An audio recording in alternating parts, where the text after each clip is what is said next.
Jadi dari segi perkembangan terkini kes Global Ikhwan tersebut, uh, bulan sebelum bulan Ramadan sebenarnya ada keputusan yang telah diberi oleh Mahkamah Tinggi Shah Alam, di mana mahkamah meskipun ada kanak-kanak yang terbabit telah dipulangkan kepada ibu bapa, tetapi mahkamah telah mengesahkan bahawa susulan kepada permohonan semakan yang telah dibuat oleh ibu bapa dan kanak-kanak yang terbabit, pengambilan kanak-kanak tersebut tidak mendapati keperluan akta kanak-kanak, ya.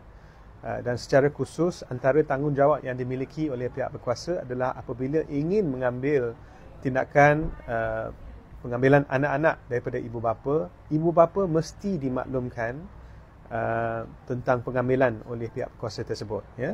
Dan dalam kes yang kami telah bawa ke Mahkamah Tinggi Shah Alam tersebut, pihak berkuasa tidak memaklumkan ibu bapa. Apa yang telah dibuat, kononnya ada makluman kepada penjaga sekolah ataupun tempat di mana anak-anak tersebut telah diambil darilah. Dan mahkamah menyatakan kalau satu tafsiran yang wajar dibuat tentang proses pemakluman, pihak yang perlu dimaklum terlebih dahulu adalah ibu bapa. Dan dalam kes yang kami bawa, sebenarnya ibu bapa hanya tinggal lebih kurang 100 meter daripada sekolah yang terbabit ataupun tempat jagaan tersebut, ya.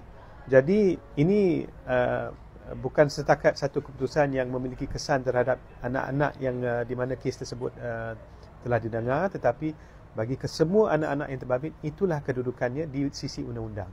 Kerana di bawah akta kanak-kanak, apa-apa tafsiran, apa-apa rumusan yang dibuat oleh mahkamah, ianya hendaklah satu rumusan yang di mana kepentingan terbaik anak-anak tersebut diutamakan, ya.